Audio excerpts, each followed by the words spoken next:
안녕하세요 여러분, 베트남 인베스터입니다. 최근에 중국 우한 폐렴 때문에 시장에도 많은 변화가 있었고 또 뉴스나 연이은 언론 보도에서도 굉장한 이슈가 되고 있잖아요. 베트남도 예외는 아니었습니다. 현재 베트남은 확진자가 한 5명 정도가 있고 호치민에 2명, 그리고 하노이 쪽에 2명, 그리고 타이노아라고 해서 그 중부 지방에서 약간 위쪽에 있는 그 지방에서 1명, 이렇게 해서 아마 5명 정도 확진자인 걸로 알고 있고요. 아마 거기에 비해서 이제 한국은 11명이고 아마 일본이 12명인가 10명인가 그럴 겁니다. 그리고 뭐 중국은 엄청나죠. 네. 확진자가 날로 늘어나고 있고 사망자도 날로 늘어나고 있습니다. 아마도 그 하노이 북부가 그래도 중국과의 어떤 교류가 좀 더 많고 또 남부도 남부대로 관광으로 가는 중국인들이 꽤 많고 또 관광으로 더 많이 가고 있는 태국에는 현재 한 17명인가 확진자가 있는 걸로 알고 있습니다. 11명, 한 꽤 많은 걸로 제가 기억하거든요. 정확하진 않지만.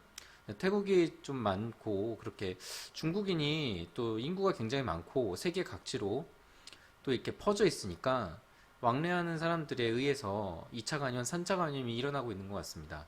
또 여러분들 꼭 그 마스크 외출할 때 마스크 꼭 하시고요. 그 손이나 이렇게 꼭 그 손세정기나 이런 걸로 틈틈이 소독해 주시는 게 이런 우한 폐렴을 개인적으로 방지하는 차원, 예방하는 차원의 최선의 방법인 것 같습니다. 그런 습관을 당분간 꼭 유지해 주시고요. 그리고 오늘 그 증시 부분에서 어제도 그랬지만 어제 이제 설 연휴가 끝나고 이제 첫 장이었잖아요. 제가 이제 전에 예상한 대로 마산이 또 굉장히 많이 떨어졌어요. 어제는 어제 굉장히 많이 한 3천동? 3천동 정도 떨어졌나요? 네. 그래서 꽤 상당히 많이 떨어졌고 그리고 나머지 그 다른 주식들도 대부분 마이너스 많이 대부분 기록한 걸로 알고 있는데 오늘도 상당히 많이 떨어졌더라고. 오늘은 오히려 어제보다 더 떨어진 것 같은데 특히 그 우한 폐렴에 의해서 영향을 좀 많이 받는 것 같아요. 거기다가 실적도 그렇고 대기업 공룡 기업들이 잘 나오고 그 어떤 프로파간다로 많은 기대를 모았던 기업들이 실제 까보니 실적은 별로 실속이 없었거나 어떤 생산적인 어떤 긍정적인 실적 호조가 보여져야 되는데 물론 실적은 좋아졌지만 그게 단기에 그칠 만한 실적 호조 뭐 이런 것들이 그 투자자들로 하여금 이 지속성이 없는 실적 호조다라고 판단이 돼서 그 많이 주식 시장에서 떠나는 모습을 좀 보인 것 같아요. 대표적으로 그 뭐 장을 한번 보시면은 특히 제가 지난번에 얘기했던 마산그룹도 그렇고 마산그룹 제가 예상한 대로 텅스텐 마산 리소스가 그 뒷받침을 마산의 그 세 가지 계열사 중에 마산 리소스가 유일한 희망이었는데 이 마산 리소스마저도 매출이 반토막이 나서 마산의 전체적인 그 수익을 커버 시켜주지 못했어요. 그래서 어제는 거의 3만 동 정도 빠졌고 오늘도 처음에는 이제 어제 너무 많이 빠진 것에 대해서 이제 반등의 기미를 보이긴 했는데 결국에는 제자리 걸음을 했어요. 장 막판까지. 그렇게 됐고 그 빈그룹 같은 경우에도 계속 좀 지지부진하고 있어요. 빈그룹 같은 경우에는 이제 조금 이따가 말씀을 따로 별도로 드리겠습니다. 그래서 이제 우한 폐렴 영향으로 뭐 베트남의 대표적인 항공사들이 대부분 그 중국과의 운항을 중지하기 때문에 특히 이제 비에젯 같은 경우에는 1월 31일, 2월 1일부로 이 중국과의 그 운항을 중지한다고 합니다. 그에 따라서 이제 그 비에젯이 오늘 같은 경우에는 하한가를 좀 기록했어요. 13만 동으로 어제보다 한 9,800동 정도 빠진 주당 좀 하한가를 기록을 했고 그 외에 이제 HVN 베트남 에어라인 이 베트남 국영 그 항공사죠. 이것도 마찬가지로 많이 빠졌어요. 2만 8천 동으로 어제보다 한 2만 1,000동 정도 빠졌어요. 2만 2,100동 정도 빠졌네요. 그리고 뭐 비나밀크라든지 비나밀크도 하한가를 기록했습니다. 어제보다 8,100동 떨어졌어요. 그래서 10만 8,000동, 8,500동 정도로 지금 상당히 많이 떨어졌고, 이제 수산물 같은 경우에도 아마 영향을 좀 많이 받은 것 같아요. 비누화라든지 그 AMV라든지 남비엣, 네, 이런 쪽에서 하한가를 좀 오늘 줄줄이 기록을 했고, 전체적으로 어떤 주가들이 많이 빠졌고, 특히 이제 대형주 위주로 VN30이라고 저번에도 이제 주식에는 여러 가지 구성 요소가 있는데 VN30 그리고 HSX, HNX, 업컴이라는 게 있다고 했습니다. 베트남 주식에는. 근데 이 HSX의 주식 중에서 그 우량한 30개의 주식을 뽑아서 기준을 정해서 그 기준의 평가 기준에 일정 수준 이상으로 도달한 그 기업들을 VN30이라는 바구니에 또 담습니다. 그게 이제 VN30 지표고 HSX는 VN30에 들어가지 않은 주식까지 모두 포함한 종합 주가 지수거든요. 오늘 같은 경우에는 VN30이 마이너스 3.1%를 기록을 했고, 전체적으로 HSX가 마이너스 2.39%를 기록했어요. 그러니까 곧 이 말은 베트남에 있는 대형주 위주로 주가가 많이 빠졌다는 얘기를 의미합니다. 그래서 뭐 업컴 같은 경우에는 여기서 한 마이너스 1.07% 정도 빠졌고요. 아무래도 어떤 성장 기대성이나 성장 잠재력 같은 것들이 그 우한 폐렴이라든지 이런 소비 위축, 어떤 경기 위축에 대해서 좀 비교적 자유로웠던 걸로 확인이 됩니다. 그래서 업컴은 아주 소폭 빠졌고 HNX도 마이너스 1.68% 빠졌고, 그래서 전반적으로 모든 그 종합주가 지수가 마이너스 2.77% 정도 오늘 빠졌어요. 그래서 상당히 많이 빠진 편이고요. 아무래도 주요 원인으로는 우한 폐렴 그 영향으로 전 세계의 경기 위축, 어떤 투자 심리가 위축된 것, 그게 아마 제일 클 거고, 근데 또 한편으로는 또 미국 경제는 계속 잘 나가고 있어요. 예. 미국 경제는 잘 나가고 있고, 나머지 국가들 중에서 어떤 펀더멘털이 약하다든지 뭐 이런 그 한국도 마찬가지예요. 한국도 엄청나게 빠지고 있습니다. 어제 한 거의 2% 후반대까지 빠졌고, 오늘도 한 1% 중반 후반대까지 빠졌죠.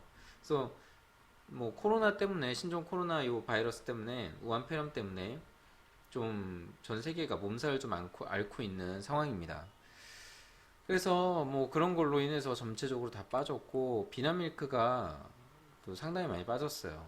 상당히 많이 빠졌고, 물론 여기에는 여러 가지가 있겠죠. 뭐 산업적인 부분, 그런 업태의 한계성도 있을 거고, 단순히 뭐 우한폐렴뿐만은 아니라고 생각합니다. 지금 하한가를 기록한 데는 항공사를 제외하고 나머지 업체들은 어떤 산업적인 어떤 발전 가능성 이런 것들이 좀 회의가 드는 투자자들이 투자금을 회수한 게 아닌가라는 생각을 좀 갖고 있어요. 그래서 전반적으로 장에 대한 리뷰를 좀 드렸고요. 빈그룹에 대해서 좀 말씀을 드리자면은, 빈그룹이 발표를 했어요. 실적 발표를 했는데 여러분들 보셨나요? 그 실적을 보면은 뭐 2019년에 그 4분기였으니까 이제 연말로 정리를 토탈로 하면은 2019년 세전이익이 13% 증가한 총 자산이 40억 동을 초과했다. 그리고 연 세전이익이 13% 증가했다. 왜 세전이익을 얘기하죠? 세후이익을 얘기해야 되는 거 아닌가요? 그게 더 기업의 평가를 할 때 더 중요한 건데 왜 세전이익을 얘기했을까요? 다음에 보시면 압니다. 여기에서 빈그룹은 베트남 회계 기준에 따라 2019년 4분기 연결 재무제표를 발표했습니다. 해당 분기의 총 연결 순수익은 386억 1,800만 동에 달하여 전년 동기 대비 1.1% 증가했습니다. 연결 순이익이 1.1% 증가했다고 합니다. 뭔가 좀 억지스럽지 않을까요? 억지스럽지 않습니까, 여러분? 1.1% 증가했다고 합니다. 연결 순이익이. 그리고 2019년 4분기 세전이익은 6,250억 동에 달했으며 세후이익은 3,590억 동에 달하여 각각 14% 및 9% 증가했습니다. 세전이익은 의미 없어요. 6,255억 동 14% 요거 증가한 건 의미가 없고 3,590억 동에서 9% 증가했다라는 게 의미가 있겠죠. 근데 여러분들 이 9%는 여기 뒤에 보시면 아시겠지만 2019년 누적 순이익이 1억 3,700억 동, 세전이익이 1조 5,639억 동, 세후이익 7,760억 동에 달하여 각각 7.3%, 10.9%및 24.4% 증가했습니다. 라고 합니다. 근데 여기 보면은 그 대부분의 여기 이익이 날 만한 게 사실 없어요. 비놈의 요거는 뭐냐 간단하게 얘기해서 비놈의 부동산 매각이에요. 그 제가 듣기로는 여기 보시면은 뭐 비놈 오션파크 그리고 비놈 스마트시티 그리고 비놈 그랜드파크의 세 가지 주요 프로젝트 하노이와 호치민에서 공급을 주로 하고 있는 이 세 가지 프로젝트에서 일부 프로젝트를 일본 기업에 매각을 했습니다. 지분을 매각을 했어요. 그래서 아마 그 일본에 두 가지 기업이 있는데 그 두 개 기업에 각각 한 40%씩 지분 매각을 했고 비놈이 실질적으로 빈그룹이 갖고 있는 비놈의 지분은 20% 정도밖에 안 되는 걸로 알고 있어요. 그래서 그 수익으로 이번에 4분기 매출의 적자폭을 카바를 했다고 저는 봐요. 그래서 보시면은 뭐 부채가 늘어나고 자산이 늘어났는데 그런 어떤 구조를 보시면은 그 재무제표를 보시면 여러분들도 아시겠지만 별로 그 이익을 기록할 만한 곳을 찾기가 좀 힘들었는데 유일하게 부동산 매각으로 이 수익이 난 것이 이제 도드라져 있어요. 그럼 분명히 이제 수익이 좋지 않고 그리고 아마도 빈그룹에 소속이 돼 있는 빈페스트에 있는 그 적자 폭이나 이런 것들을 약간 감추기 위해서 부동산 자산을 좀 매각을 해가지고 흑자를 본 것처럼 수익을 낸 것처럼 표현을 한 거라고 저는 봐요. 그래서 오늘 주가가 투자자들도 시선이 곱지 않게 보고 있는 거예요. 이게 뭐 수익을 내긴 했지만 이게 지속 가능한 수익이 아니라는 거죠. 일시적으로 지금 빈페스트나 이런 것들 그리고 4분기 실적을 보여줘야 되고 또 많은 투자자들 특히 외국인 투자자들이 빈그룹에 대해서 회의를 갖고 있는 이 시점에 적자가 났다면은 이 뭐 불 보듯이 뻔하거든요. 투자자들이 아 여기가 한계구나 빈그룹은 더 이상 안 되겠구나 하고 싹 밀물 빠지듯이 물이 싹 빠질 거라고요. 그러면은 이제 빈그룹으로서도 치명타이기 때문에 그런 것들을 아마 약간 손보고 재정 구조를 손보면서 흑자 폭을 내고 뭐 적자 빈페스트의 실체는 좀 감추고 이러기 위해서 아마 그 실적 발표일을 좀 연장해 달라고 해서 오늘에야 실적이 나왔던 걸로 저는 예상이 돼요. 그래서 부동산 매각은 그러니까 자기 살을 떼내 가지고 자기 살을 베어서 그렇게 보인다라는 거 그게 문제인 거죠. 뭐 긍정적인 어떤 생산성 있는 그런 지속 가능한 그런 수익을 낼 수 있는 청사진이 아니고 단순히 자기가 가지고 있던 자산을 매각시켜 가지고 그거를 그러니까 수입으로 잡아놓는 거 그런 게 문제인 거죠. 그래서 이런 거에 뭐 이제 슬쩍 그런 어떤 내부적인 사정을 보지 않고 겉으로만 보고 이런 숫자로만 보고 판단하는 투자자들로 하여금 그런 투자자들은 이런 데에 속기 쉽겠죠? 그래서 그런 것 같아요. 앞으로 계속 이런 식으로 뭐 비놈 모션파크도 있고 뭐 비놈 스마트시티도 있는데 지금 주로 하고 있는 프로젝트가요. 또 이런 프로젝트들을 지분 매각을 막 이제 빈페스트가 어려워지고 뭐 이러면 또 거기서 떼가지고 수혈하고 또 떼가지고 수혈하고 그러다가 보면은 비놈의 그런 입지가 점점점 좁아져서 나중에는 비놈이 제가 지난 그 빈그룹의 위기설에 대해서 말씀드릴 때처럼 비놈을 매각시킬 수도 있어요. 빈그룹이 주력 산업이었던 부동산을 매각시키고 주력 산업이 아니었던 그리고 리스크가 매우 큰 그리고 하이테크가 요구되는데 기술력이 없어서 본인의 한계성을 깨달아야 되는데 그걸 깨닫지 못하고 그 약간 무모하게 지금 도전을 하고 있는 물론 이제 그 도전이 저는 뭐 멋있다고 봐요. 뭐 분명히 부가가치가 높은 곳으로 향해야 이 베트남의 기반 산업이나 그리고 자국의 어떤 기술력 등이 받침이 되어주는 토대가 되기 때문에 그 토대를 다지는 일이 굉장히 힘들지만 꼭 해야 된다는 건 알고 있어요. 하지만 그 방식이 제가 저번에 말씀드린 대로 잘못되었다는 거예요. 지난 방송에서 제가 말씀드렸듯이 이런 무모하게 그냥 바로바로 어떤 외국의 기술을 도입한다고 되는 문제가 아니라 제가 볼 때는 베트남은 일단은 기존에 있는 그 외국산 자동차들보다 퀄리티가 조금 낮더라도 조금 좋지 않더라도 그 기초 부품 산업은 물론이거니와 이런 것들을 배우기 위해서 그리고 이런 것들을 전수받기 위해서라도 아니면 전수가 아니더라도 어떻게든 그것을 벤치마킹을 하든 아니면 초반에 중국처럼 막 뺏기든 물론 중국은 지금도 뺏기고 있는 게 문제겠죠. 그런 것처럼 막 피 터지게 그런 기술을 본인들 것으로 해서 자국의 그런 기술력을 계속 높이면서 그런 차를 만들 때 외국 차보다는 좀 저렴한 그리고 퀄리티가 가성비가 괜찮은 그런 차를 만들어야지 저는 맞다고 보거든요. 근데 지금 나오는 차는 어떻죠? 일본산 차들 그 많은 혼다라든지 도요타, 넥서스 이런 차들보다도 비슷하거나 비싸면은 경쟁력이 안 된다는 얘기예요. 물론 지금 유통되고 있는 차들도 있죠. 하지만 그거는 그냥 고위 정치가들에게 로비한 걸 수도 있고 아니면 무상으로 홍보용으로 준 걸 수도 있고 아니면은 잠시 렌트로 회사 간 계약으로 임대를 준 걸 수도 있다라는 얘기예요. 그게 반드시 소비로 된 걸까요? 마치 빈 스마트가 그 뭐죠?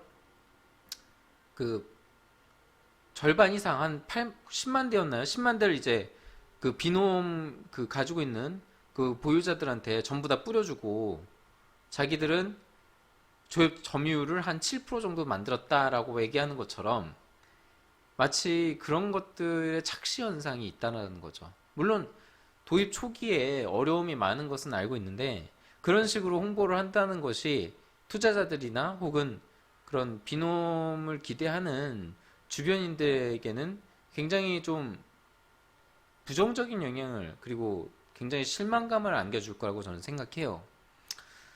그래서 어쨌든 빈페스트가 앞으로는 계속 뭐 발전할지 안 할지는 모르겠지만 지금 당장 봤을 때 투자적인 관점에서는 좀 아닌 것 같아요. 지금 봤을 때 빈페스트가 과연 얼마나 이제 점유율을 높일 것인가 뭐 이런 것도 이제 아마 1분기 지나고 2분기 지나면은 슬슬 나오게 될 텐데 그때 성적을 과연 자랑스럽게 얘기할 수 있을 정도가 될까요? 그리고 빈그룹이 1분기 실적 지금 2019년 4분기 실적을 발표했잖아요. 이제 1분기가 지나고 2분기가 지나고 하면은 1, 2분기에 대해서 또 실적 발표를 해야 될 텐데 또 그때 또 매각했다는 얘기 들으면은 뭐 그때는 뭐 이미 볼장 본 거죠. 또 계속 적자를 보고 지속적인 어려움에 처해 있기 때문에 결과적으로는 비놈의 매각까지 연결될 수도 있다라는 얘기예요. 그래서 아마 비놈이 지금 투자 자금이 뭐 비놈에서 이제 입지가 점점 좁아지고 있는 거잖아요. 비놈의 투자금이 이제 작아지고 빈페스트가 지금 커지고 있는데 지난번에 제가 방송에서 말씀드렸듯이 비놈과 빈페스트의 그 빈그룹이 어느 그룹에 투자할지에 대해서 결정적으로 결정하는 순간이 올 거라고. 그게 지금 이 4분기 실적 발표를 하면서 이런 내용들을 읽어보니 제가 볼 때 생각보다 빨리 올 것 같아요. 그런 순간이 빨리 와서 그 비놈이든 아니면은 빈페스트든 둘 중에 하나를 또 선택하게 될 것 같아요. 물론 빈스마트는 애초부터 나가리고요. 그래서 비놈이나 아니면 빈페스트 중에서 아마 한 개를 반드시 좀 골라야 하는 상황이 예상보다 빨리 올 것 같고 그게 아마 상반기 중으로 올 수도 있을 것 같아요. 올해 상반기.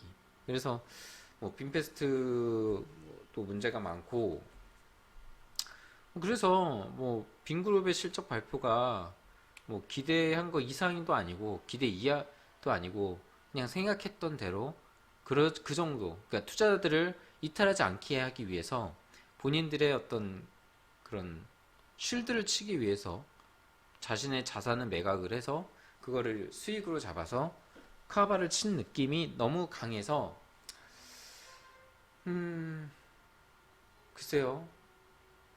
앞으로도 빈그룹은 좀 어려울 것 같아요. 지금 상황 봐서는 억지로 지금 버티고 있긴 한데 제가 볼 때는 좋지 않아요. 그리고 여러분들 혹시 그 기사 보셨습니까? 그 빈그룹 관련해서 보면은 항상 제가 좀 항상 어이없다고 생각하는 게 뭐냐면은 이,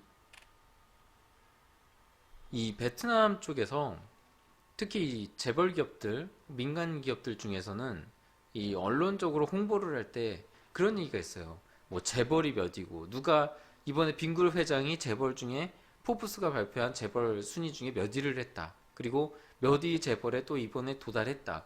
이런 말이 굉장히 많아요. 그래서 저는 이런 거 볼 때마다 정말 짜증이 나는데 아니 그 회장이 재벌이고 세계 몇 위 회장 그 돈이 많고 이게 뭐가 중요하냐고요. 그 회사가 몇인 게 더 중요한 거 아니에요? 그런데 왜 재벌이 그 몇인 거고 이 회장이 몇이고 뭐 이런 걸로 인해서 모르겠어요. 약간의 선전 효과가 있나 봐요. 베트남인들한테는. 그런 선망의 대상 뭐 이런 거겠죠? 근데 외국인 투자자들에게는 의미가 있나요? 아무 의미 없는 거예요. 이 사람이 돈이 얼마나 많든 재계 몇이든 간에 회사가 성장 가능한 거고 그 매출과 그리고 영업이익은 얼마나 내고 있으며 작년보다 얼마나 발전을 했고 이 회사가 가지고 있는 이 기술력이나 이런 것들이 얼마나 지속 가능한 성장력을 가지고 있고 앞으로도 얼마나 오를 것인가 그런 전망이 더 중요한 거지. 이 사람이 재계 몇 위인가 이런 게 중요한 게 아니라고요. 근데 항상 나오는 게 빈그룹 회장이 새 재계 몇 위, 마산 회장이 재계 몇 위로 올랐다. 뭐 비나밀크 뭐 회장이 재계 몇 위다. 뭐 이런 얘기가 자꾸 나오는 게 그거 같아요. 이런 얘기가 나온다 싶으면요, 여러분. 아, 이 회사 주식은 팔아야겠다. 혹은 가지신 분들이 있으면은 되게 막 선전하는 거 있잖아요. 재계 몇 위에서 몇 위로 올라갔다. 그러면은 부정적인 시그널이에요, 이거는. 뭐가 있는 거예요. 이거는 뭐를 감추기 위해서 언론 플레이를 좀 하는 것 같은 느낌이죠.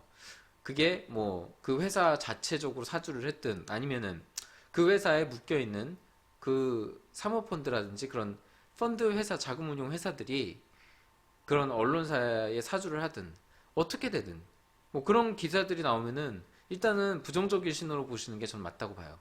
그래서 저는 이런 기사 나올 때마다 매 순간 이런 기사들을 한두 번 본 게 아니에요. 뭔가 그 기업들이 어려워지려고 하거나 그 기업이 곤란에 처해 있거나 아니면은 실적 발표일이 다가오는데 보여줄 게 없을 때 이럴 때 막 그런 무형의 의미 없는 그런 것들을 많이 홍보를 해요. 보면은 예를 들어서 뭐 이런 재계 순위도 마찬가지로 그렇고 예를 들어서 그 베트남의 그 황안 찌알라이라는 축구 클럽이 있는데 여기에 이제 바오둑이라는 사람이 있어요. 이 사람이 이제 농업회사를 운영하고 있는데 항상 이 사람이 경영을 잘 못해요. 재무적으로도 많이 구멍이 많이 나고 굉장히 그런 손익에 대해서 이 밝은 사람이 아니거든요. 그래서 이걸 할 때마다 항상 문제가 나고 항상 뭐 회계나 이런 것들이 문제가 많아서 항상 그 문제에 휘말렸던 사람이에요. 근데 이 사람이 하나 그 베트남 사람들한테 어필을 하고 있었던 거는 그 이런 축구 클럽을 가지고 있고 그리고 이 축구 클럽으로 하여금 뭐 아마 그 사람이 뭐 박항서를 데려왔나 봐요. 그래서 박항서를 데려온 사람이다 이러면서 어떤 사람을 영웅시하는 그런 거 있죠. 그런 무형의 그러니까 이 사람은 믿을만 하다. 이 사람은 해낼 것이다. 뭐 이런 것들.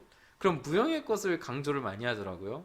하지만 그렇게 해봤자 주가는 냉정하게 곤두박질 쳤어요. 매번. 그래서 이런 것들에 현혹되지 마시라. 혹시라도. 물론 여러분들은 현명하시기 때문에 이런 데 현혹되지 않으시겠지만 이런 어떤 무형의 프로파간다에 속지 마시라라는 말씀을 좀 드리고 싶었어요. 어쨌든 마산그룹이 우리가 예상한 대로 계속 그 주가가 계속 하향 곡선을 그리고 있죠. 어제 아주 큰 폭으로 떠졌고 오늘은 오르려다가 또 제자리 걸음으로 돌아왔어요. 빈그룹도 마찬가지로 억지로 지금 버티고 있는 모습이고요.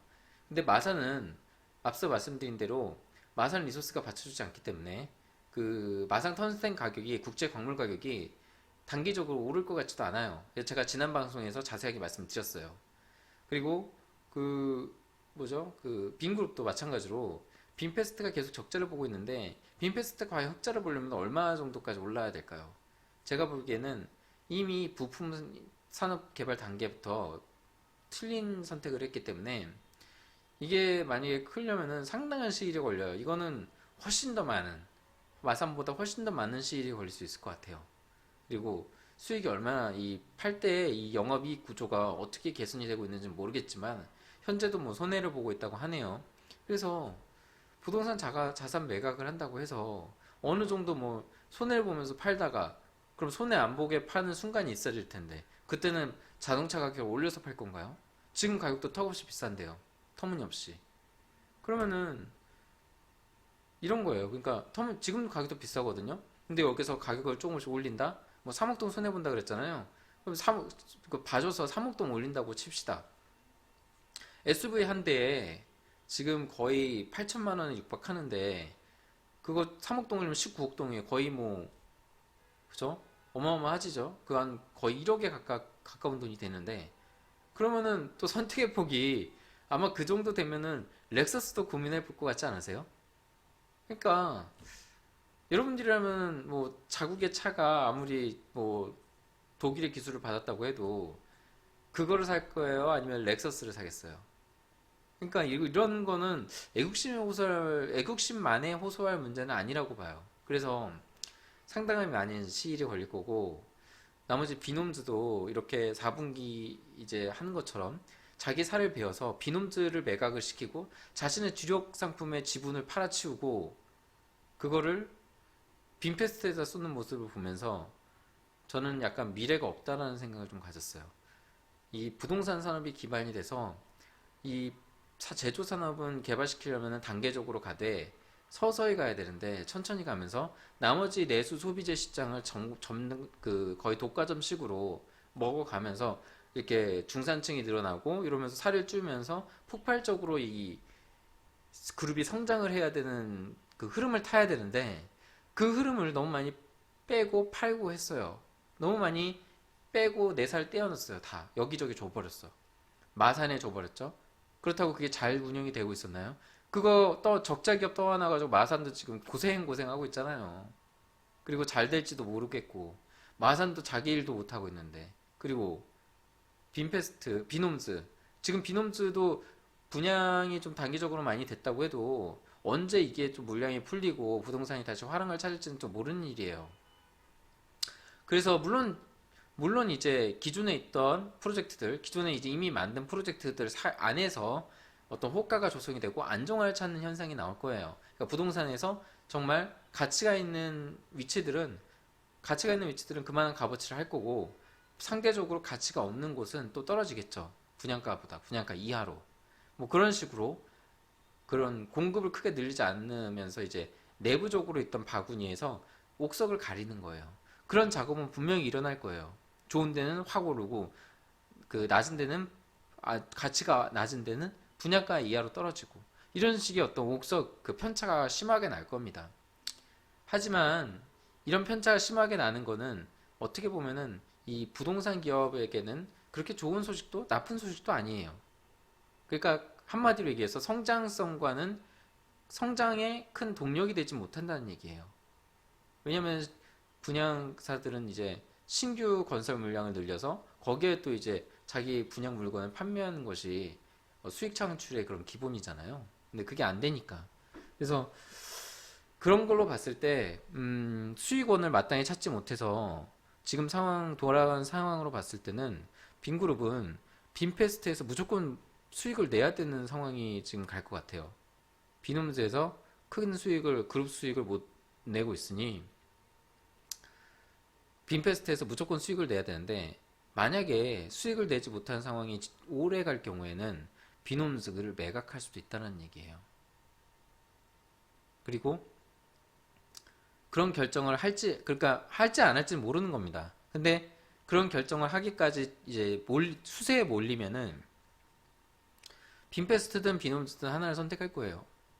그래서 뭐 이 경영자가 빈페스트가 계속 이제 우리가 계속 투자했던 것들이 결실은 아직 못 보고 있으나 조금 있으면은 이게 결실이 나올 것이다 라고 생각한다면은 빈페스트에 투자할 수도 있는 것이고 반대로 빈패스트가 계속 희망이 보이지 않는다. 이거는 계속 이제 돈만 붓고 돈만 없애는 일이다. 밑빠진 독에 물 붓기다. 아무 의미가 없다. 라고 한다면은 과감하게 또 빈패스트를 포기하고 비논술을 선택하겠지만 그때 되면은 과연 너무 늦지 않았을까 싶기도 하고요. 만약에 그때 결정을 하면 어찌 됐든 그룹의 존속을 위해서는 그런 결정의 순간이 반드시 올 겁니다. 그게 상반기가 될 수도 있을 것 같아요. 네. 그래서 오늘은 그 우한 폐렴 관련해서 오늘 증시가 좀 많이 내려가지고 여러분들도 많이 궁금해하시고 뭐 주요 그룹들 특히 빈그룹하고 마산 그룹이 앞으로 어떻게 될지 궁금해하실 분들이 좀 계실 것 같아서 이런 말씀을 드렸고요. 어쨌든 지금 마스크도 많이 품절인 상태예요. 베트남도 마스크가 많이 품절이 되고 있고 막 약국에서 마스크가 다 없어지고 뭐 손소독기도 없어지고 뭐 다 품절돼서 못 팔고 있는 없어서 못 파는 상황이 왔어요.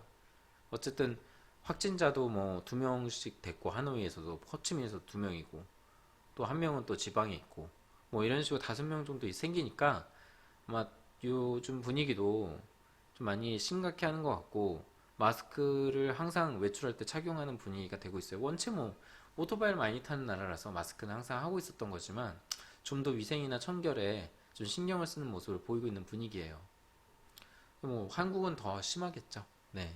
그래서 어찌 됐든 간에 지금 많이 위축이 돼 있긴 한데 제가 볼 때는 우한 폐렴 때문만은 아닌 것 같아요. 그래서 아마 뭐 하락이 있으면 또 상승이 있는 그 지그재그의 연속성을 보이고 있기 때문에 실적에서 큰 문제가 되지 않고 그리고 우량한 기업들 위주로 그런 공룡 기업들이나 크기 그리고 실적이 없는 덩치만 큰 기업이 아니라 내실 있고 우량 있는 기업 위주로 선택하는 투자자들이 많아질 것으로 보여요. 그래서 제가 지난 방송에서도 누누이 말씀드렸던 게 이런 대기업이나 이런 큰 덩치 큰 기업들, 메이저 기업들, 이름 있는 기업들만 쫓아다니지 마시고 주변을 좀 돌아보시고 이름이 없어도 우량한 기업들, 그리고 실적을 내고 있는 기업들, 그리고 성장성이 좋은 아이템을 갖고 있는 기업들이 있거든요. 그래서 그런 것들을 한번 돌아보면서 잘 초이스를 하시면은 여기서 분명 또 위기 속에 기회가 생길 거라고 전 봐요. 예. 저는 이런 상황에서도 대기업들이 약간 수세에 몰리고 점점 이제 투자 분위기가 가라앉고 그 옥석, 그러니까 보이지 않던 그런 옥석을 가렸을 때 이름이 없던 기업들이 상승세를 좀 거두는 성과를 거두는 그런 모습이 보일 거라고 저는 생각합니다. 그래서 여러분들도 한번 쭉 둘러보세요. 시장을.